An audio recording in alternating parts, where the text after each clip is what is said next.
Let's type no. That's not again. Yeah. Oh wow.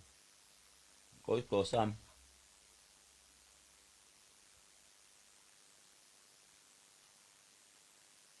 38 people are watching me.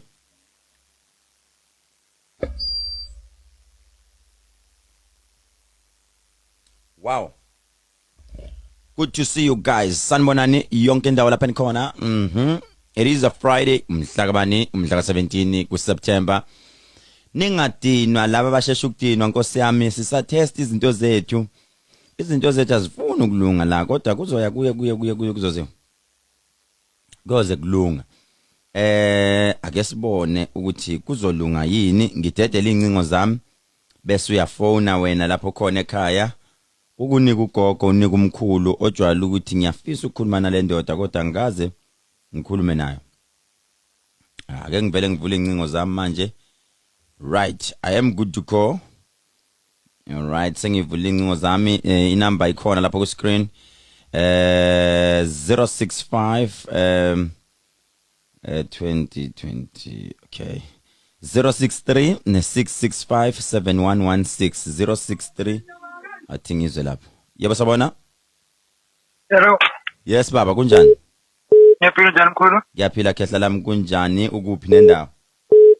Ukhuluma noWilly la eMpumalanga eDelmas. Uyile eMpumalanga eDelmas? Yebo. Ngadinwa khehla sisatesta nje ezinye izinto la ukuthi kuyasebenza yonke into yethu kahle. Ngifuna ukuzwa ukuthi abantu bayangizwa yini ekhaya but manje we are not sure. Let's get someone osilalele manje sizwe ukuthi wena uyakuzwa yini ekhaya. Sifuna ukuzwa ukuthi uyakuzwa yini ekhaya. Okay, akunankinga. Danke khehla. Drop ke baba. All right, let's get someone else. Hello.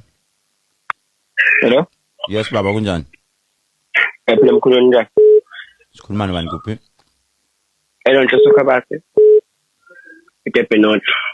Wow, Tepenot la eduze makhelwane wami. Yebo mkhulu. Ubani? Hello Ntshosuka base. Okay baba, siyabonga. Sizo live manje ne? Yebo mkhulu. Okay. Ngathi yazwakala ngathi zalunga into zethu. Yebo zalunga mkhulu.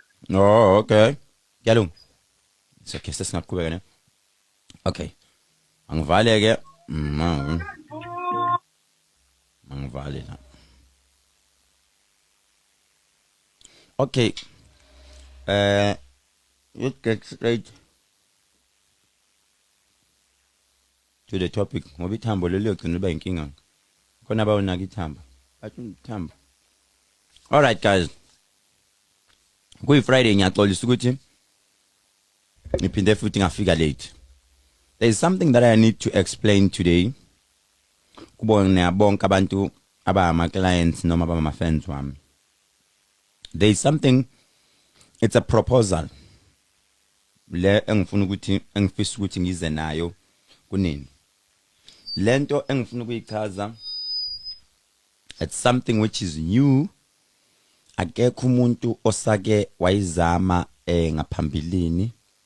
Into esazanywe yimina as Khehlelezi. So this thing izosebenza kanje.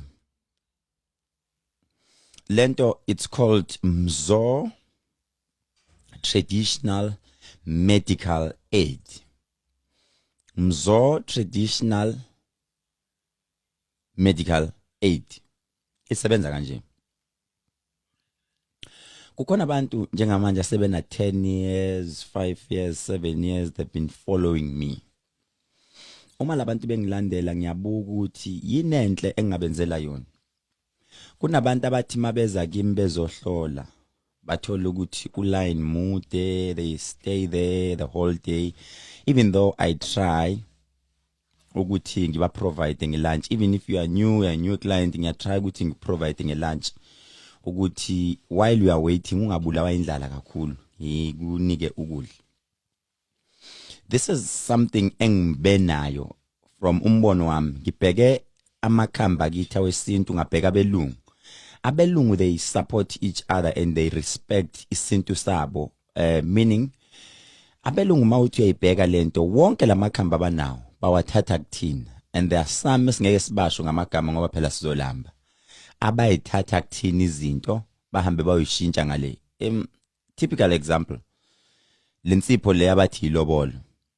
If I can tell you ilobolo ukuthi lenziwa ngani noma ugadla sithatha intelezi cishe zintathu, lezi intelezi bese siyayibilisa siyipheke, ebese siyayisefa, sithathe lo mhluzi wakhona noma isopo la khona, then sithathe maybe kanjalo ngabo 20 liter, 50 liter, 60 liter, 80 liter, 100 liter, then umlungu uyafika azoyicollecta lento isopo injalo intelezi raw, ebese yayithatha umlungu ayoyihlanganisa nama chemicals, and then ibisibuya sesithi ugadla, while ilwa ngokwesintu at the same time uyageza insipho leyo. Same applies to lento insipho esithi ugadumuzi, ilobola, all those things oyibona emakhemisi. That is why ngithi it's an entry level, because 50% ibe nesilungu phakathi, sathi 50% sa add izinto zesintu, right? Kuna la ngibheke khona ke engifuna ukuthi ungizwe kahle.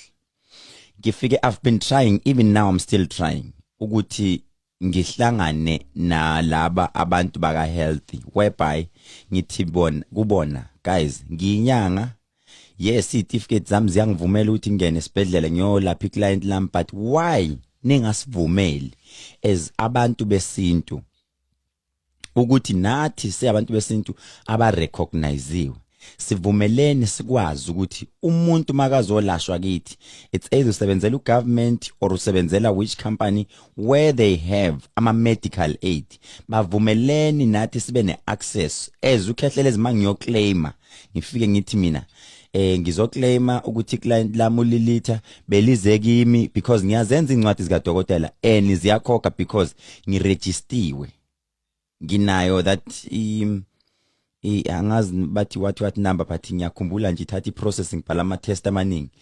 So I do have that number eshow ukuthi I am registered and I am recognized. So ngizama manje ukulwa ukuthi why bengasivumeli ukuthi sibe ne medical aid masiyoclaima nathi lapha yana basikhokhele. Okay, somehow bashilo ukuthi you guys nabantu besintu naninawo ama specific prizes, umuntu uzofika zolanda isigubhu, then how are you expecting ukuthi umuntu aclaim 85,000 just like that? Okay, I came up with my own thing, into nje ngicabangele from nowhere.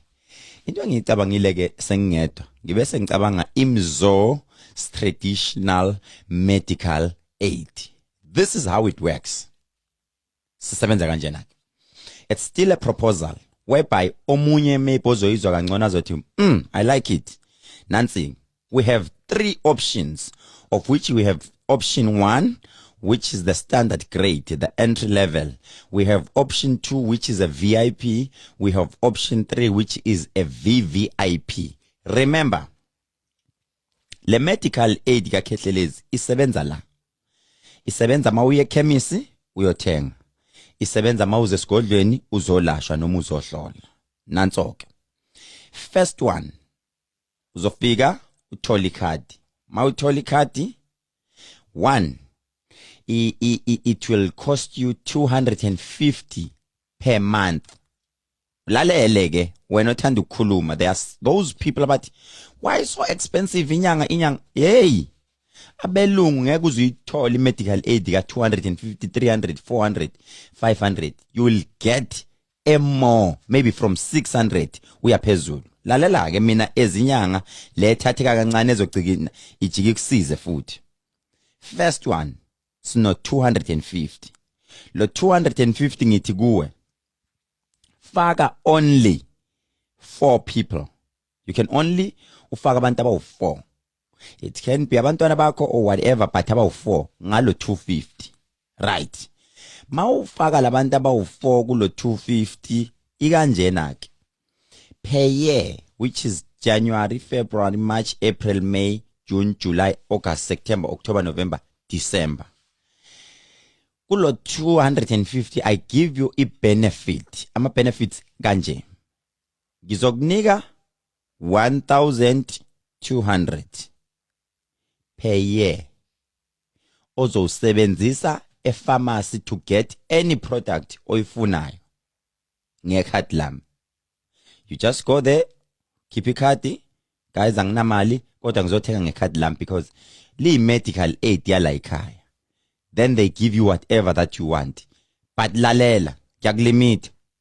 Because uma uthatha leli khadi, for you to activate ikhadi lakho, you need to pay an upfront fee. It's called an activation fee of 1,200 rand. 1,200 rand. It's a standard fee. Sisase ku standard one. Lele lokuqala. 1,200 ukhokhe. Ukhona umbuzo ozothi, what if Khehlelezi lo muntu uyalithatha leli khadi makaqeda kulithatha ahamba othenga ama product ya 1,200 then bese hamba ebank afika scratch ungakwazi ukuthola imali mase kufanele deduct imali. Nami ngihlakaniphile njengawo. This is what will happen. Per month kulo 1,200 sizokushayela umthetho so you control lama funds wakho. Sizo divide lo 1,200 rand divide by 12, of which maybe per month you are only allowed to use 300 rand. But should it happen from January to December or from January to November, you don't use your card and you decide to use your card in November, fine. Lapho ke siyakuvumela because vele sesibambile imali noma ungabaleka asenankinga. Uyayizwa leyo nto. So ke uma ufika ekhemisi ukhipha ikhadi lakho uyathenga. Uthi omunye umuntu, what if Khehlelezi ngoDecember ngiyasebenzisa imali yami yonke maybe lo 3,000 lo 1.2 then kwenzakalani? Ikanjena ke into yethu. Uma usebenzisela ama funds wakho ekhadini waqeda, you then get, it's another benefit. You then get ini u 30% discount. Ukuthi cha nginekhadi. Asiqedanga njalo lapho. Sisahamba nawo. Sisakunika ama benefits. Lalela ke. Suke ekhemisi, epharmacy. Thatha ikhadi lakho manje usuyaphi kumkhulu? No, mina ngifuna ukuyaphi? Ngifuna ukuya kuKhehlelezi kumkhulu ngiyoconsult. Consultation fee will always be required because mawungena kumkhulu manikiniki, umkhulu akakayazi indaba medical aid. You only pay a consultation fee kuphela, imali yokuhlola kuphela ikhokhayo. Then the rest of the money uyafika. Khumbula ukuthi elokuqala sithe pharmacy linemalini line 1.2 but esigodlweni alinayo 1.2 because khona umuntu oyibuza manje ngeke uKhehlelezi biza kangaka 1.2 uzongisiza ngani? Listen, wo ungajaha. Esigodlweni mawufika kimi for the whole year ikhadi lakho lizoba namalini, lizoba na 6,000 rand. Lo 6,000 rand usho ukuthi wena nabantwana bakho laba bawu4 ababhaliwe la ekhadini, you can come kuKhehlelezi nihlole nikhokhe ukuhlola.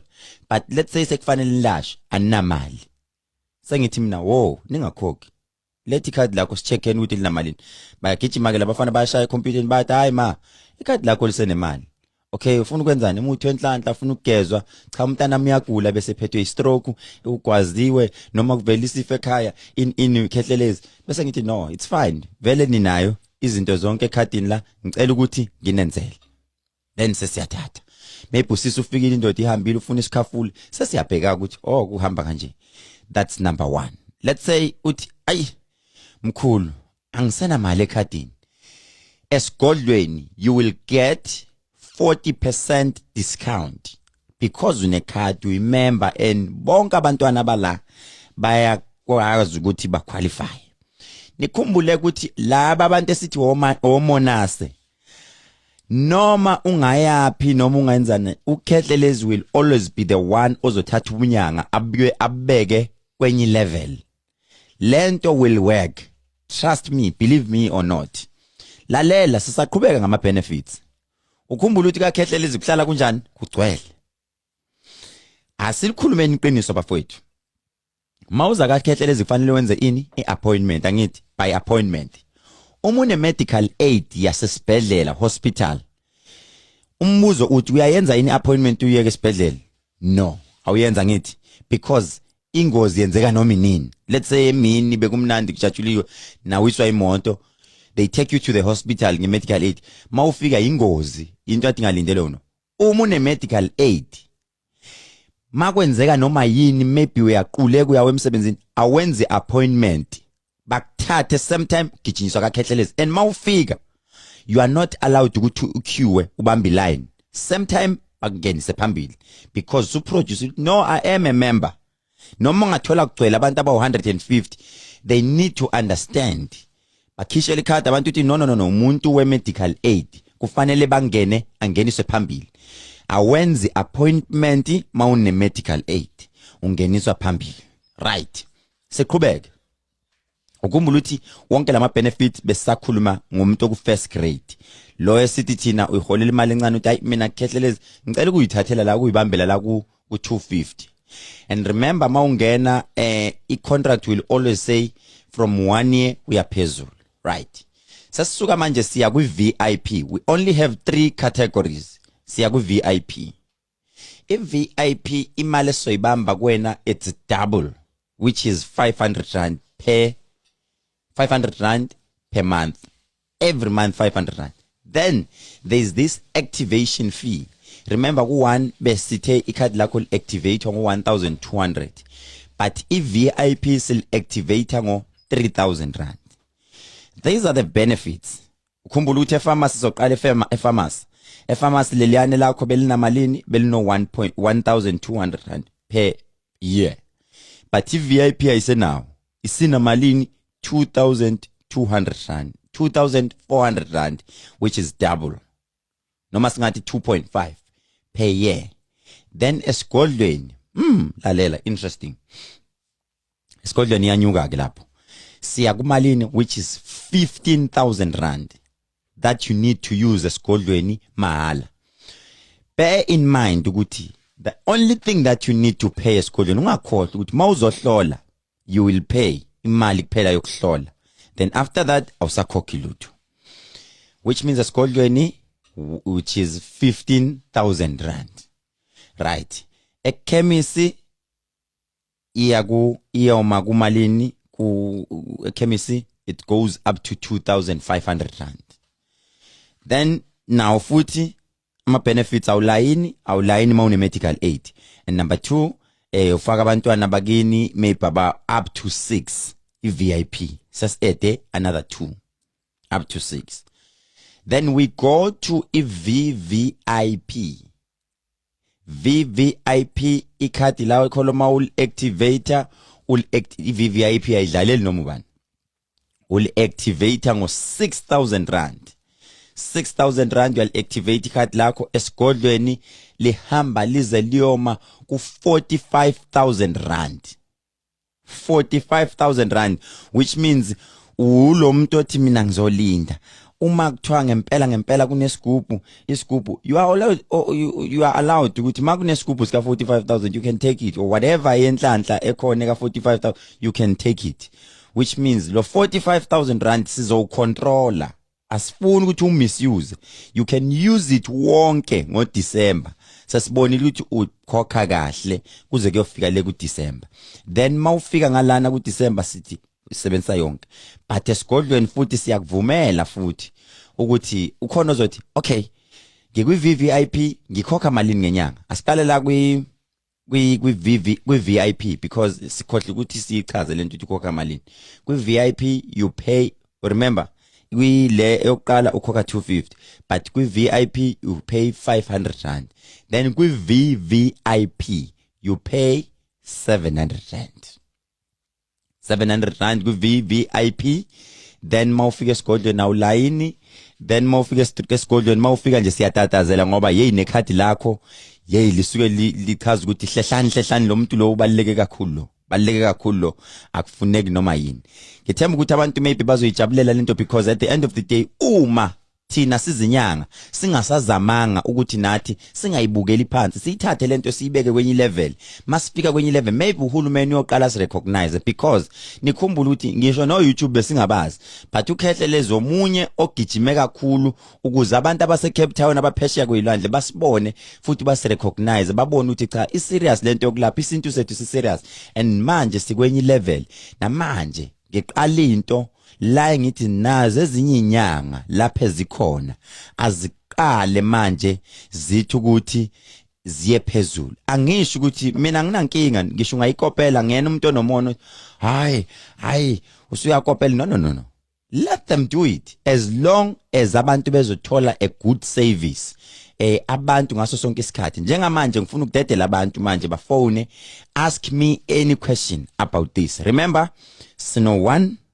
entry level number 2 VIP then we have VVIP the first one it's 250 which means the activation card mason and then ukhona uzothi mkhulu how do I get my card avoiding ubugebengu you will go to the nearest pharmacy remember ukuthi ama pharmacies sisazowavula indawo ezehlukehlukene all over so ukuze uthola icard lakho uya to the nearest pharmacy mawufika uphethe ID yakho asinandaba nomntanakho noma ungezanga naye umntanakho noma ungayiphathanga iID copy yakhe mawusiphathela amagama akaphelele neID number yakhe ukuze sizokulinda waiting period cishe kuzoba 3 days siyokwakha icard necard esisolaka believe me ngiyazi abakholelwa kumina bayazi ukuthi icard esizoliphatha ngeke sikunike icard lokuthi umuntu ashesha bonke way into eyinyanga le no khuleka sizokunika the best card ozongasabi ukulikhipha noma ikuphi and I'm still engaging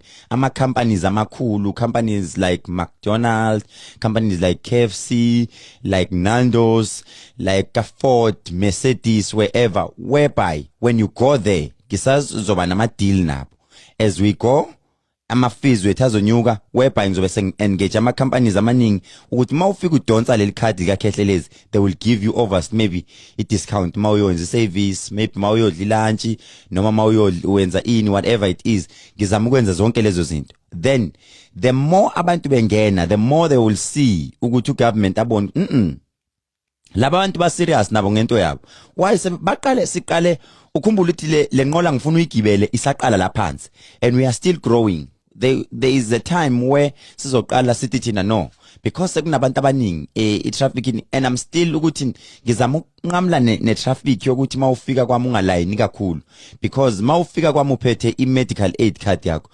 simple siyosheshe sikusize usheshe ukhululeke and futhi sizama ukuthi sikhathe nalento yokuthi njalo uthi abantu angibathole emafonini noma usune medical aid there is no need for you to call because nje mangifika necard lami icard lami nali still valid ngiyalikhokhela ngenyanga unikwa izinto eziright inamba ke njengamanje ozosifonela kuyo uzosifonela enambeni ethi 06 ngibona inamba yami laphana inamba ithi 0636657116 0636657116 ukhona umuntu ozobuza umbuzo athi mkhulu what if ugogo uyalifuna leli card kanti ugogo akakwazi ukuthi akanayo bank account noma mina mkhulu ngumuntu wangaphandle anginayo ID anginali card there is a way uzobukhokha manually mangithi manually uzoyikhokha imali yakho cash ekhemisi mawuzoyenziwa sizama ukuthi sinyuse ama levels sizama ukuthi wonke umuntu afike uKhehlelezi azolasha ke sizumbuzo wakho lona sabona siyaphila bhuti kunjani siyaphila baba umbuzo wakho uthini umbuzo wami lapha ngale ikhadi bengibashela incane ukuthi ilongame ethi usim card ngifaka kusuku uzojoyina angizwa baba mina bengifuna ukuzokahle ngendaba elongame ekhadi usim card ukuthi ya extension card ukuthi le medical aid ukuthi 1.2 okanye ngosuku lokuqala uzothi no. Okay, good question baba. Angithi into ezoyenzeka ke uzothi mawufika e-pharmacy okokuqala, let's say uyaya Monday. Mawufika uzothola iform, ugcwalisa imininingwane yonke nama number akho. Then ikhadi lakho maselibuyile bese uyafonelwa within 3 days. Baba ikhadi lakho selibuyile, phathi imali yakho e1.2, masifika siyali-activator. Same time masiqeda kuli-activator usuyimember bese beyakutshela ukuthi baba anytime mawufuna ukubona umkhulu asikho isidingo sokuthi ubhuke manje. Usune ikhadi lakho mawufika esigodlweni udonsa ikhadi lakho noma mawufuna ukuzothenga e-pharmacy uphatha ikhadi lakho lina 1200 per year. Ama product, any product ofuna ukuyithenga uyithenga ngekhadi lakho. Okay, ubalekile. Sawubona? Kunjani? Siyaphila baba kunjani? Phela mkhulu. Ngicela ukubuza mkhulu ukuthi njengoba unyaka kanje ngaqala nini mhlawumbe izoqala nini le process yekhadi? I-process yekhadi baba ngisho ngithi ama application forms nizowathola as from Wednesday emakhemisi wonke, as from Thursday next week emakhemisi wonke nizobe senwathola khona. Ukhumbula ukuthi baba yonke into yethu esiyenzayo sifuna ukuthi nabelungu mabeyibona bangasihleki kodwa babone ukuthi yazi yahleleka into yabantu abakithi abamnyama ukuze basikhase nabo next time. Yebo mkhulu. Siyabonga baba. Yebo sicela uvule ikhemisi mkhulu esho. Sizokwenza lokho Khehlelezi uyabona ngoba sesiqala si-implement amakhadi sizoyenza sure ukuthi wonke ama province amakhemisi agcina afika. Yebo mkhulu. Thank you Khehle, thank you. Oqala ukufika bafowethu nibuka uKhehlelezi lapha ku Khehlelezi live na ku YouTube abantu njengamanje abaqala ukusibuka sikhuluma Khehlelezi ngemzo traditional medical aid. Sawubona. Yebo sawubona mkhulu njani? Siphilile Khehle kunjani? Siyaphila nathi. Ukhuluma noBlow ngise Free State for respect. Yes but. Ngisangibuza namkhulu ukuthi if asike sithi right mhlawumbe nasele i-standard le noma ngokubhala. So asike sithi mhlawumbe ukhokhile unyaka onke from January to December. But then awufuni ukuthi uyisebenzise le mali yakho ngoDecember. Mhlawumbe yenze into kanjalo mhlawumbe uqhubeke mhlawumbe usebenzise mhlawumbe. Good question baba. Siyabonga kakhulu. Ngiyawubonga umbuzo wakho baba. In case usekhaya uzwa ngombuzo ubaba uBloss uyabuza ukuthi inyaka wonke awusebenzisanga imali then kwenzakalani? Lalela ke baba. Imali siyenza same njenge medical aid. Imali yakho it's not carried to unyaka olandelayo, which means kuthiwa ngesilungu ya forfeiter. Imali yakhe expire, then we start masiqala unyaka omusha siqale enye entsha. At least okunganani baba yazini into engithiphe engakunika yona ukuthi mawungayisebenzisanga unyaka wonke maybe ngoDecember hamba usebenzise yonke le mali noma ungabathenga usilekhu udayisela abantu ke okunganani. Understand lento? Ngikuzwa kahle mkhulu. Thank you baba. Angibonge kakhulu. Amen. Sawubona? Yebo sawubona. Yonke. Siyaphila kunjani baba? Okay. Siyaphila. Ngela la kumkhulu angithi. Yes baba. Okay ke la ngifuna ukubuza ngawanda amakhadi aphuma ngayo. Yebo. Uzongifaka kuyi? Angizwa baba. Ngizongifaka kuyi? Umkhulu lo. Uyena umkhulu okhuluma baba umbuzo wakho uthini? Hayi mkhulu ukuthi mina ngijabule nje ikhadi asike silindile mkhulu. Lalela ke ikhadi mawulifuna uyahamba ekhemisi uyofaka iapplication uapply then mawu-apply liyabuya ikhadi selibhale wena nabantwana ofuna bafakwe phansi kwakho into yakho isi right. Okay ngiyabonga mkhulu umpungoselo mkhulu. Ngiyakuzwa Khehlelezi siyabonga mkhulu. Yebo. Thank you Khehle. 063 665 711 063 665 711 inamba ozoyifonela njengamanje sibhizi yabo sawubona. Hello. Okay. Yabo sawubona. Yabo sawubona. Yabo sawubona. Okay. Asenze kanjena incingo zami ngivale kancane futhi ngoba kunabantu abafikayo lana abaqeda nje kungena abathabazi ukuthi kukhulunywa ngani. Ngiphinde ngibakhumbuze ukuthi abantu kukhulunywa ngani in case uyaqala uyafika ake ngiphinde ngikusho lokuthi sikhuluma ngemzo traditional medical aid, mzo traditional medical aid. La esithi thina sisiza abantu bakithi ukuthi sithuthukisa isintu sethu. Ubani wathi iMedical aid yabelungu kuphela, because le ekakhehlelezi you also qualify ngisho usekhaya ukuthi wena angiyiboni mina ngifuna ukuthi by the time ngiqala, because I've put a request ekuthenini belungu siyacela nisisize naba abantu, ngifuna ukuhambisa zonke izibalo zami ngithi naba abantu, labantu bayafisa ukuba neMedical aid but izinto azenzeki, sicela ukuthi nisisize. So into engishoyo ukuthi ngicela bafowethu njengoba usafika maybe uqala ungena kuthina sithi sine idea. Remember nikhuluma no professor indumandumani yathu mezizweni usihlahla somdlebe unondela mzimba udictionary indaba edida abantu ayisawudida umndeni manje seyidida abantu ke manje idida ngisho nawe uqobo. Into esiyenzayo ngishilo ngathi mina sinemzo traditional medical aid la esebenza kanjena ke. There is first one u250 benefit yayo uthola u1200 free ekhadini, ayiphumi bo cash le mali, no. You go to a pharmacy, say controller city 1200 divide by 12, which means the answer ozoyithola imali ozoyisebenzisa njalo ekhadini ngenyanga without ukhokha lutho. Uye pharmacy donsa ikhadi lakho ufika makuthi imali siphelile, you get 30% discount kuleyo nto yakho. Sizobona ke as time goes on into esizoyenza, maybe sizocela ukuthi sikhulume nomama umakalilita whereby we'll extend it.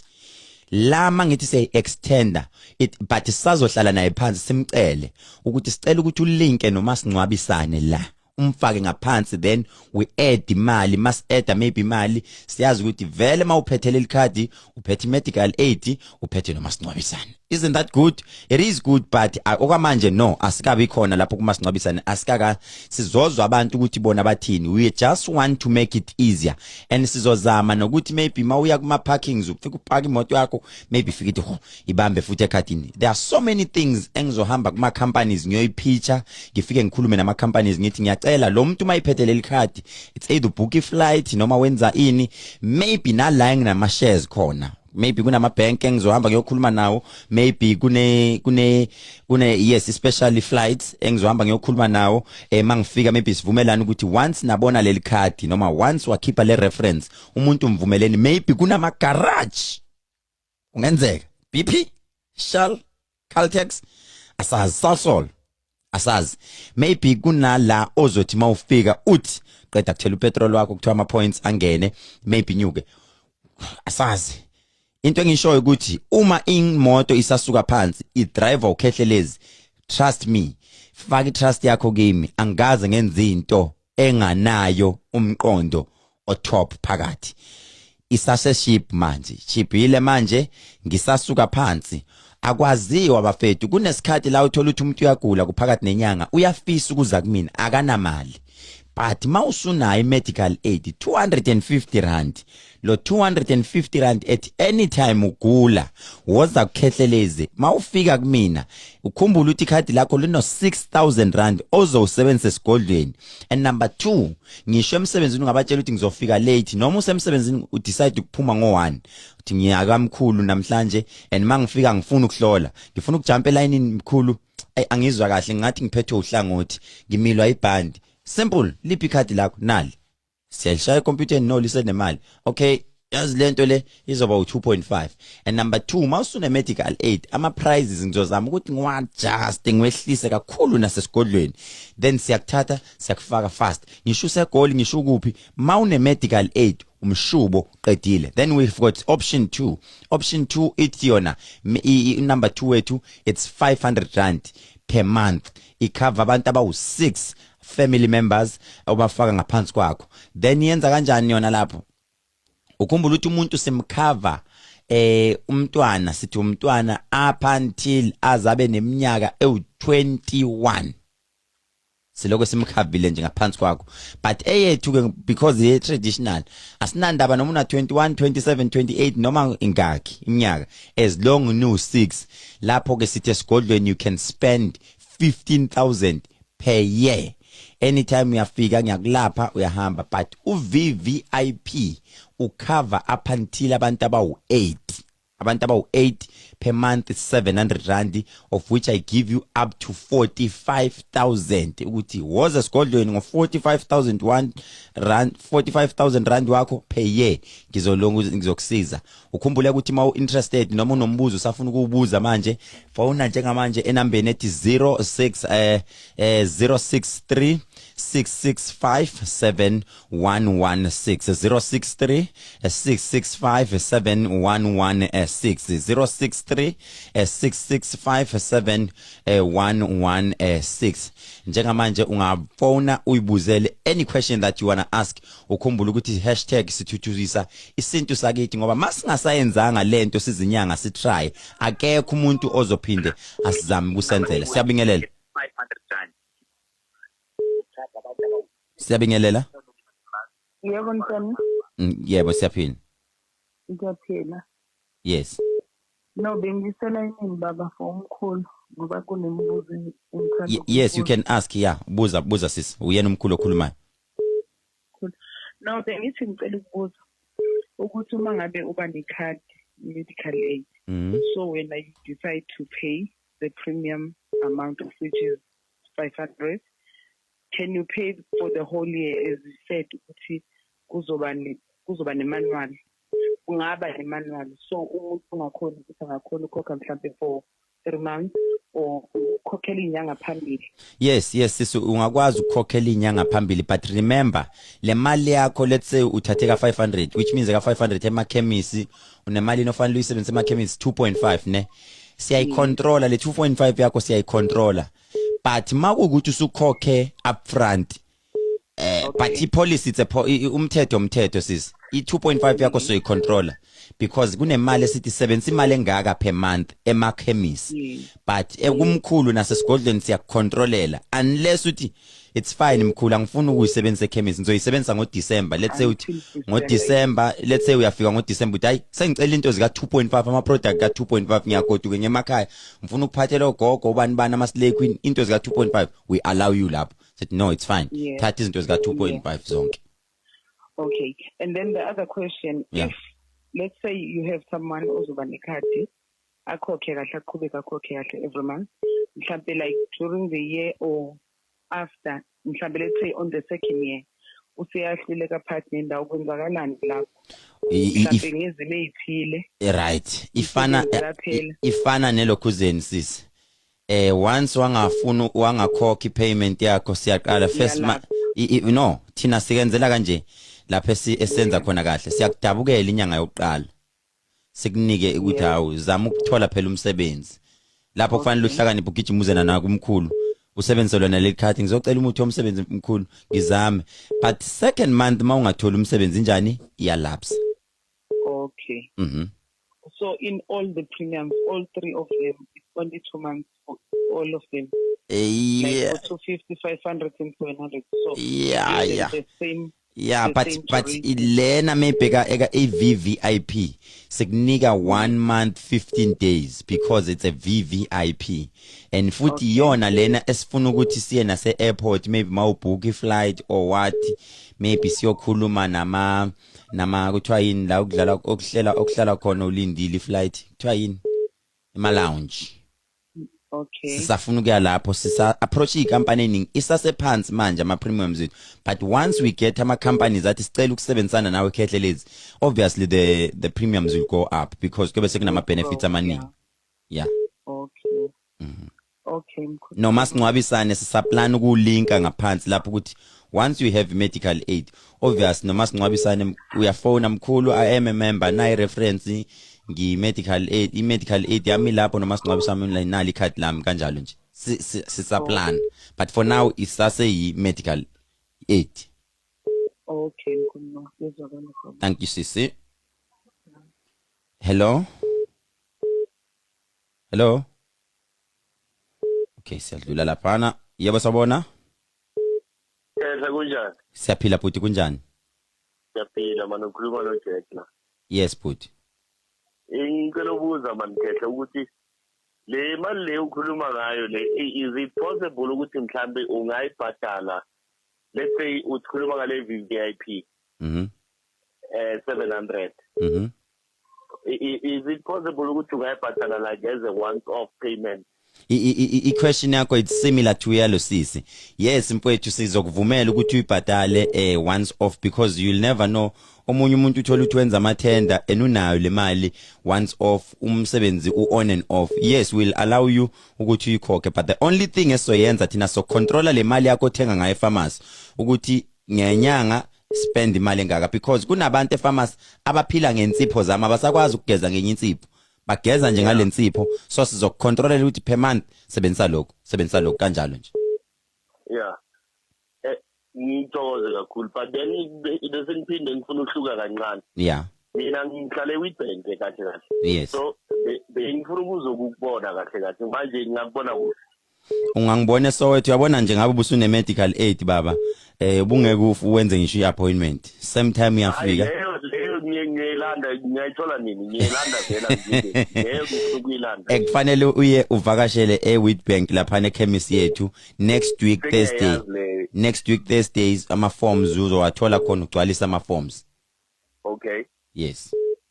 No, then masugcwalisela ama forms wakhokha ne-activation fee ikhadi lakho seli on there is no need to phone when the appointment same time uyafika uveza ikhadi lakho siyakungenisa phambili. Thokoze ba. Thank you. Yabo sawubona?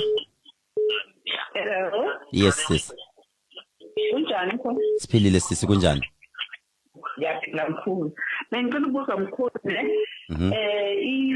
i-renewal it's like once off na xa ufuna activate ikhadi. Yes, ma activate ikhadi once off will activate ma usaqala ungeni uyimember usuthi ikhadi lama lisebenze manje uyakhokha leyo mali uyikhokhayo. Yabonga mkhulu. Amen sis. Hello? Mkhulu. Yes baba. Ndumantumani. Yes baba kunjani? Hayi, uvukile mkhulu urasta lapha eRandfontein. Rasta kunjani? Ngiyaphila mkhulu ngiyazama kakhulu mkhulu. Hayi ngijabule ukubona nje mkhulu ngihleli ngibukile wena mkhulu mina ke nje ngiyazi ikhemisi ngiyalaza lekhona mkhulu. Yes. Ikhemisi lami ngiyalaza ngiyangakhona mkhulu. Hayi bengizike isikhathi ngawe nje mkhulu ume njalo nje mkhulu. Danke Khehle. Ume kakhulu mkhulu ume njalo mkhulu uye phambili njalo mkhulu sembile kuwe kakhulu mkhulu yazi nawe mkhulu. Danke Khehle. Danke mkhulu. Alright uyabuza laphana usanele welcome uthi le mali othenga ngayo mkhulu emakhemisi iqhamuka kuphi uzokhumbula ke ethi sanele imali othenga ngayo emakhemisi iqhamuka kuphi angithi imali sishilo sathi it's like ake sithi sanele akuona ke imali asithi ama points you buy using your points ekhadini kunama point akho sikunika wona ukuthi per year we give you up to 1,200 points. Each point asibeke ngokuthi li 1 rand, which means masi converted into money it's 1,200 rands, which means the farmers they don't have to be asking you money maune khadi lakho linemali, but tani 1,200 divide by 12. Let me just do it for you ukuze ungaconfuse ngoba omunye umuntu uyofika thatha igrosa ezinto zika 1.2 athi ikhadi lami lino 1.2 nina musana ukungisanganela bese sebekutshela ke ingane 1,200 divide by 12 months, which is ngenyanga you can only buy using 100 rand ngenyanga. But let's say sanele you decide to come on October, January, February, March, April, October, I think inyanga ka 10. You can buy using 1,000 same time because awukazi uyisebenzisa imali yakho ake sithathe omunye. Yebo sawubona? Okay, uyabuza usilindile Msomi uthi mkhulu can't we register online ngaphandle kokuya emakhemisi? I want to be a member now. Yes, Lindile, we are working on that. Actually, we are working on that. There is a form ngizobuya futhi ngizoyenza live wami. I think it's on Tuesday la ngizoqala efike ngihlole kuqala mangiqeda lapho bese ngiyanitshela ukuthi guys njengamanje sesisebenzile sama la, there is a form enizoligcwalisa online and then attach ne ID copy yakho online and then ke sometime bese ne address yakho la ufuna silikhoriye ikhadi liyofikela khona. Once ikhadi selikhoriyiwe lafika kwakho, then you call in, sizokunika a specific number engasokolisi ozoyifonela. Moyifonela leyo number call center yethu, then uthi I'm now paying, now proof of payment, I've paid, then they activate your card. Finish and clear. Isn't that good? Asiye phambili futhi sibane simthathayo. Inamba yethu nikhumbule yase studio it is 06. Yebo sabona? Sabona mkhulu njani? Yaphila sisi kunjani? Yaphila baba. Ukhuluma nokhumuzila wavilakazi.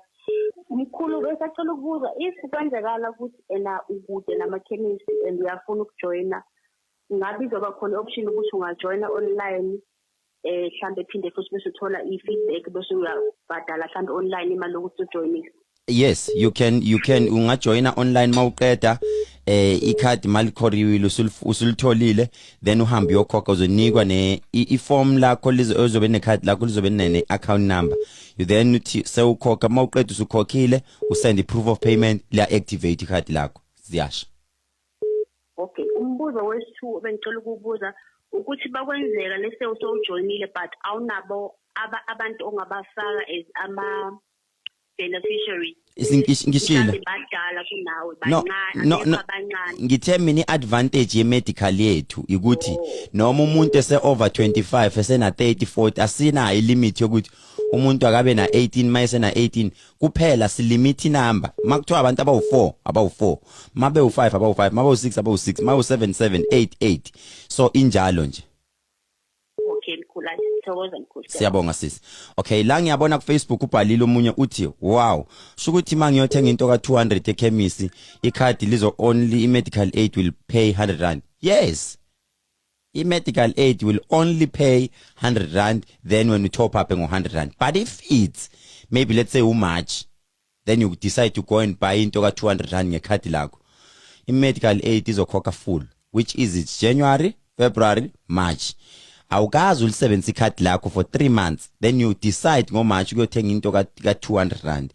Uzofika uthenge lizokukhokhela iMedical aid 200 and you still have 100 rand balance osongayisebenzisa futhi. Isn't that good? I guess izwa abanye futhi bathini. Makhoba. Yebo mkhulu. Yes baba.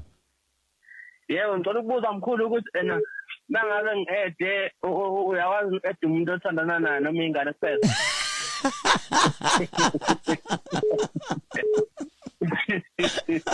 Lalela yazi iza angaze sicabange leyo nto mangiyenza mfowethu angaze because yonke imibuzo enizongibuza yona bengi prepared, well prepared to answer all those questions, and I know ukuthi vele abantu wanginika omnye umqondo mabeze esigodlweni umuntu uza nomakhwapheni aze nezinto ezihluke. So now asiyenze kanje, leyo mfowethu ngizoyi-add kwi-VVIP. I-VVIP ake ngisho izoba nama-risk amaningi. You can add your girlfriend, you can add, but it's like an extended family. Ngizoyenza i-extended family leyo of which there are fees amancane ozowakhokha futhi la ngithi i-girlfriend yakho. But umbuzo wami engikubuza wona, ake kuthiwa kusasa i-girlfriend ivuka isithole enye i-boyfriend uzoyenza njani?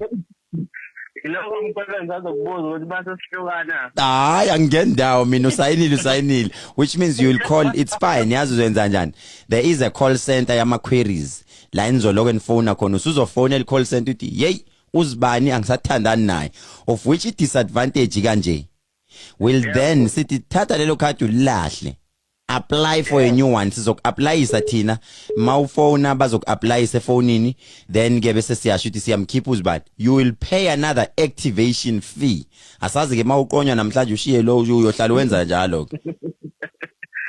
Ngezwala mkhulu. But uyayibona ukuthi siya-upgrade ubunyanga manje. Anzima kakhulu mkhulu, hlezi ngibatshela. Siyabonga bhuti. Yeah. I guess sizosipho. Mkhulu njalo mkhulu. Ngiyaphila Khehle kunjani? Ngiyaphila ndomanje. Ngiyaphila. Ngicela nje manje ukuthi uma ungaphandle kwa-South Africa uyakhona nosizakala. Yes, you can, but as long as sokwazi ukuthi imali masiye bank siyithole, uyakwazi ukusizakala. Okay. And then ube nomuntu ozomnika ikhadi uthi ngicela zibani ungibambela ikhadi lami, ngizokufaka la ukuthi I'm not in South Africa but umuntu ozongibambela ikhadi lami uzibani. Sesiyambona ukuthi lo muntu njalo mayiza nekhadi siyamsiza on your behalf. Okay, ngoba umuntu ongangisiza South Africa mina ngiseswazini. Akunankinga as long uthe uapply wamfaka lapha wa declare. Ngiyabonga kakhulu manje. Uyabuza usibusiso xoxolani lapha ku Facebook uthi activation fee malini mkhulu. Elika 250, activation fee it's 1200.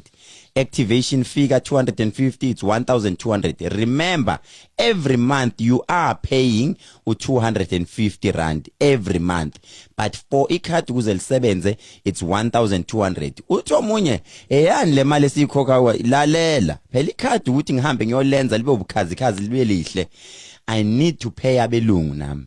So ngenzela leyo nto at least abelungu yonke lo msebenzi admin fee nekuthi ngikhoriyele, because I don't charge you futhi ukuthi ngikhoriyele. Ngisho kuthiwa ukhoriyeliwe noma ukhoriyelwa ngapha ngizothatha kule 1.2. So yona ke ziyakhala impela.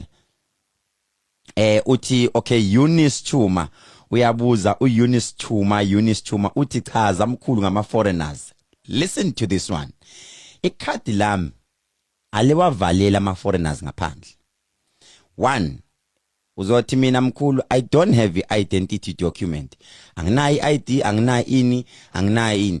Right, foreigner ngenzele kanje. You can get a friend ozothi ngicela uyoyivula lento, I will pay for it. Or foreigner kuphela nje applyile wafaka passport yakho laphana, it's fine. Une bank account, or mawuthi anginayo bank account, ukhona omnye umuntu othi mina I don't have a bank account but ngiyalifuna leli card. Simple. Mawunganayo bank account uzoloku ukhokhe pharmacy, uzoze pharmacy uzofaka imali, noma uhambe uyenza cash deposit, i-proof of payment. Nanso i-proof of payment yami mkhulu ngicela ukuthi ingathola inkinga njalo, because inkinga ukuthi phela uzothi ngelinye ilanga yolisebenzisa ikhadi alisebenzi bese siyakushayela ecomputer, hayi phela uyakweleta 6 months awukazi ukhokha, which means senjani asivumi lapho. So nje foreigners are allowed as long uzothi mawu apply unama documents, it's either passport. Mawuthi anginayo passport, there is this thing okubizwa kuthiwa iAslam. Mawuthi anginayo futhi work permit, anginayo i-permit, anginayo any document yangakini siyayithatha. Then anginayo account number, right, uzokhokha ngesandla, it's fine, siyavuma. So uthi no omunye umuntu nogogo esekhaya siyavuma futhi ungamjoinisa naye sizom-attenda. Then ibe khona ke lesingayishongwa VIP plus VVVV leyo angeke akekho umuntu ozoyithatha leyo per month u5000 rand le. Uthi 5000 rand mkhulu. Le isho ukuthi makuthiwa uyagula you can call in the doctor. Mkhulu buya la kimi. Mkhulu buya la kimi uzongilaphela la kwami, because ngiumuntu oku public figure, so ngiyasaba. I will only pay for your transport, but when I was la kimi because I'm not feeling well, I need you to come la. That one is 5000 rands. Leyo inzima kakhulu leyo. Mkhulu, we need you here like her. And then ke allowance yayo le 5000 rand, it's 100,000 per year esigodlweni kumkhulu, which means siyabheka ukuthi wena ngoba ungibiza kwakho imalini leyo uzongikhokhela yona 100,000. Then bese siyabheka ukuthi epharmacy mkhulu le 5000 epharmacy thini, 5000 epharmacy you are only allowed to spend 20,000 rands. Yo uyayiqeda ipharmacy yamos. Any questions so far? Ngiyacela ukuthi nezinyanga zangakini anginamona. Cards are open. Ngivulele noma ubani naye if uyafuna ukuyithatha idea ayisebenzisa akayithathe kuphela angagxeka abanye ezinye inyanga singagxekani bafowethu ngoba lento sifuna ukuyisa phambili ugovernment abone ukuthi abantu bakithi bayayidinga lento because I know lapha niyayidinga izoba bhlungu ke lento lalela izoba bhlungu kuphi wena uthi mina ngiyifuni lento ngiyifuni lalela sekufika abantu abana medical aid bahamba be5 wena ufike kwami ngo4 ufike ngo2 eintathakuza bafika be5 bavele bakhipha amakhadi bathi ayinaka amakhadi bethi mabethi basha ku laptop aya active cabanga nimile nina imani haw bangenela manje hayi banama medical bayadlula ke sizwe lo yaba sawona mkhulu siswami unjani ngiyaphila ngithanda ivoice yakho ngiyabonga yes sis ngiyaqala nokukhuluma nawe mkhulu mhlale kunomlisa engisebenza naye uhlale ngitshela ukuthi dadewethu awukuzame umkhulu Khehlelezi ngiyazi ukuthi uzosizakala lapha ngenxa yesimo sokugulela umyeni wami kakhulu hayi lalela get straight to the point my sister yebo papa ngiyayizwa indaba ngiyaqala nokubuka ilife yakho ngiyaqala nje konke ngizokuthatha naninhlanhla ukuthi ngikhone ukuthi ngingene ngikhulume nawe ngiyayizwa indaba yamakhadi mina ngiseJoburg ngoku balekile sawubona yes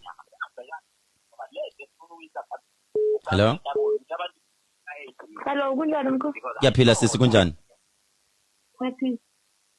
yaphila hlala phezulu kwendaba bengifuna ukubuza ukuthi kule oyithekiyo wena ubasuthu wena Swana or ubaswana urenkona yakhuluma yakhuluma yeah ngithi lapho bowuthi khona if maybe ama foreigners umngani angakuvulela lona ikhadi and then afaka ama details wakhe ayikho risk because maybe mina nomngani mhlambe sesixabene and then umngani makeza lapho ama details wakhe mina nganaseke ukuthi ezami easy kune form esimsayinisayo ukuthi ngiyavuma so that nangelinye ilanga mayeyosibopha abameli bami bazokwazi ukuyifighta leyo nto uthi phela navumelana nje so thina it's not a fraud navumelana yes my sister uphile nje siyabonga sisi uyazi thank you Khotso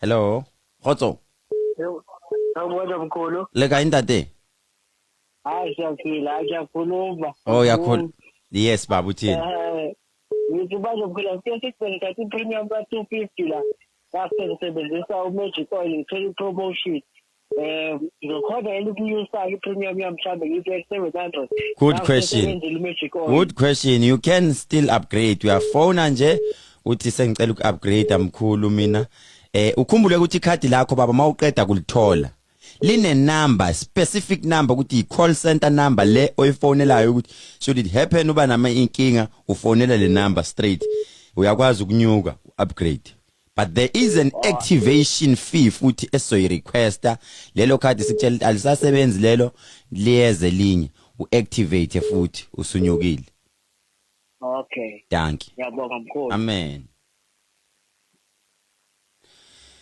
right guys nikhumbule ukuthi into kade sisayikhuluma kunina lento ama forms will be ready as from next week. It's either Friday or Saturday, but we will notify you as soon as ama forms ebakhona ema pharmacy Maritzburg Johannesburg khona Ilofen Commissioner laphane Witbank ngase downtown Pretoria pharmacy azoba khona futhi amakhadi ngase CBD Pretoria's Stein Towers khamisi yethu laphana azoba khona everywhere na online sokutshela futhi ukuthi uzoyithola kanjani futhi online. Otherwise sentanda ngothando look love ake ngifunde lapha ku Facebook ukuthi bathina abantu uthi uvuyane fortune ayi mina ngihamba nalena ka 5000. Wow, sibonga Vuyani. Manono Dzanibe uthi yena Eunice Chuma uthi no fraud.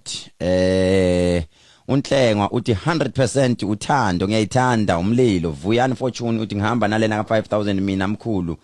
Stetizo, can I register and book to see sometime? Good question, Eunice. Good question. Thanks. Sihle DV khadi lizosebenza ku online shopping mkhulu. Yes, we'll try ukuthi silikwe lenze lisebenza na ku online shopping. Ziyakhala Dr. K Ndumani, can I register usasa loyana Eunice Dube uthi lo Joseph uthi can I add my wife mkhulu? Yes, you can add your wife, obviously. Yes. Mkhulu 100% usabelo uthi uyinsizwa Ndumani ndiyakuphakamisa every day. Thank you so much my brother. Ani uthi Johobe kuphi ungiphendule. Joburg is khona ilof and commissioner mkhulu. God bless. Thank you so much. Mafuze interesting mkhulu kuzomela zipane in insurance zabantu bapha kwethu. Can I register and book to see you sometime? Yes, I think you need to get that one ega 5000. Yabona ega 5000 per month.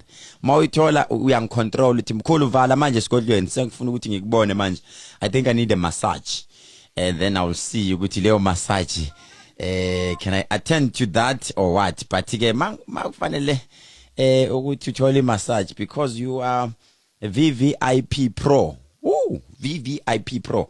I think what you need to do kufanele ikhadi silenze likwazi nokuyogembula emakhasino so that abantu sewathola begcwele lapha ekhasino bethi ayi impela sihamba ngomkhulu la sizozama ukulenza kanjalo abantu bakwazi lokuyogembula. Otherwise bafowethu ningakhohlwa ku SMS igabele ethi mzo enambeni ethi 33013. And the other thing, listen here, nansenye interesting but ke leyo bengafuna ukuyikhuluma but ngizoyikhuluma. Ngifuna uqala ukuyikhuluma after sesihende out imoto lena because some of them abantu abathembi ukuthi ngempela lo muntu uzosinika le moto.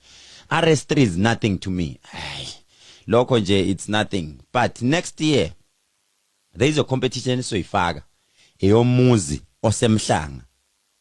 Ngifuna umuntu ozoba umakhelwane nami emhlanga othi ngangena kulomuzi nga SMSa ngawina ngayiwinela umuzi high bond paid up muzi 3 bedrooms or 4 bedrooms paid up lo muzi but SMS lapho izothi 5